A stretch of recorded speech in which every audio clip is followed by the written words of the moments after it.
نحمده ونصلي على رسوله الكريم أما بعد فأعوذ بالله من الشيطان الرجيم بسم الله الرحمن الرحيم السلام علیکم ورحمۃ اللہ وبرکاتہ۔ قاری اکرام الحق تلاوت چینل میں آپ کو خوش آمدید۔ اچھا، پہلے یہ سنائیں کہ آپ کی عید کیسی گزری ہے؟ میری تو اللہ تبارک و تعالیٰ کے فضل و کرم سے اچھی گزری ہے۔ اللہ تبارک و تعالیٰ کی بارگاہ میں یہ دعا ہے کہ اللہ تبارک و تعالیٰ ہم سب پر اپنا کرم فرمائے، رحم فرمائے، اور اپنی حفظ و امان میں ہم سب کو اللہ تبارک و تعالیٰ رکھے۔ تو آج کی ویڈیو میں انشاءاللہ العزیز حضرت ابراہیم ادم رحمۃ اللہ علیہ ان کا ایک واقعہ آپ کی خدمت میں یہ پیش کروں گا۔ حضرت ابراہیم بن ادم رحمۃ اللہ علیہ آپ ایک بہت بزرگ گزرے ہیں۔ تو یہ ابھی وہ بادشاہ تھے، بہت بڑے بادشاہ تھے، تو ابھی وہ حقیقت کی طرف نہیں آئے تھے۔ ایک مرتبہ ہوا یہ کہ حضرت ابراہیم بن ادم رحمۃ اللہ علیہ وہ اپنے دربار میں بیٹھے تو ایک شخص آیا اور بڑی تیزی کے ساتھ وہ جو آپ کا ابراہیم بن ادم رحمۃ اللہ علیہ کا جو مال تھا نا، وہ آگے نا تیزی سے آگے گزرنے لگے۔ تو حضرت ابراہیم بن ادم نے پوچھا کہ اے شخص تو کون ہے اور کس کو ملنا چاہتا ہے؟ تو اس نے کہا کہ جناب مجھے ایک کمرہ چاہیے، میں اس صحرا میں یہ کمرے کی تلاش میں آیا ہوں۔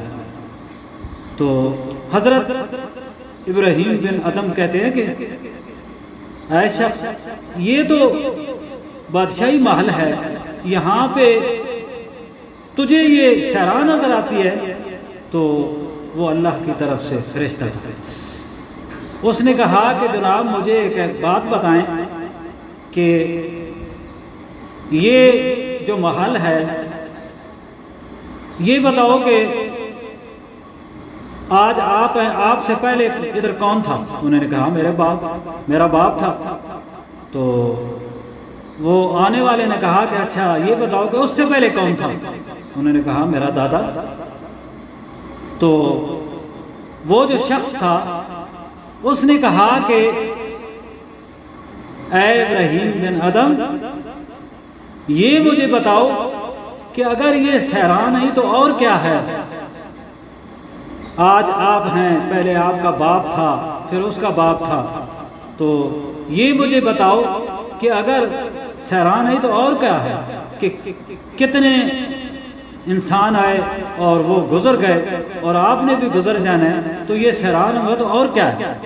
یہ کہہ کر وہ آنے والا جو تھا نا وہ غائب ہو گیا۔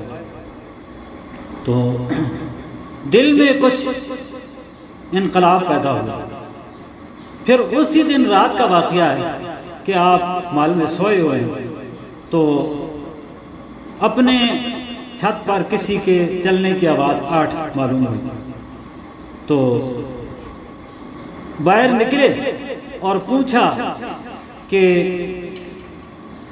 بھائی کس کو تلاش کرنا ہے؟ تو آواز آئی کہ جناب ہمارے اونٹ گم ہو گئے ہیں، ہم ان کو تلاش کر رہے ہیں۔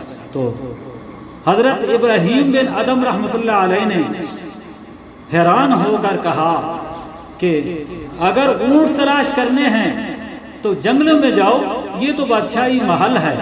تو آنے والے نے یہ کہا کہ جناب اگر اس محل میں اونٹ نظر نہیں، اس محل کے چھت پر یہ اونٹ نہیں آ سکتے تو پھر یہاں پہ سو کر آپ کو خدا بھی نہیں مل سکتا۔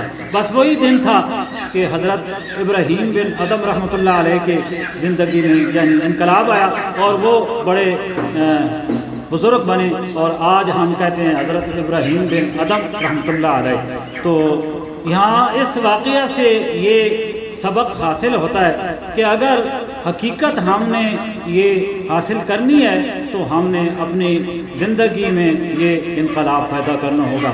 اللہ تبارک و تعالیٰ کی بارگاہ میں یہ دعا ہے کہ اللہ تبارک و تعالیٰ وہ جو نیک لوگ بزرگ لوگ گزر گئے ان کے نقش قدم پر ہمیں بھی چلنے کی توفیق عطا فرمائے۔ تو اگر ہو سکے تو اس ویڈیو کو بھی آپ پورا سنیں۔ تو اگر اب تک آپ نے اس چینل کو سبسکرائب نہیں کیا تو اس کو ضرور سبسکرائب کریں اور نیچے بیل آئیکن کو بھی آپ پریس کریں تاکہ آنے والی ہر ویڈیو نوٹیفیکیشن کی صورت میں آپ تک پہنچ سکے۔ شکریہ، ما علینا الا البلاغ۔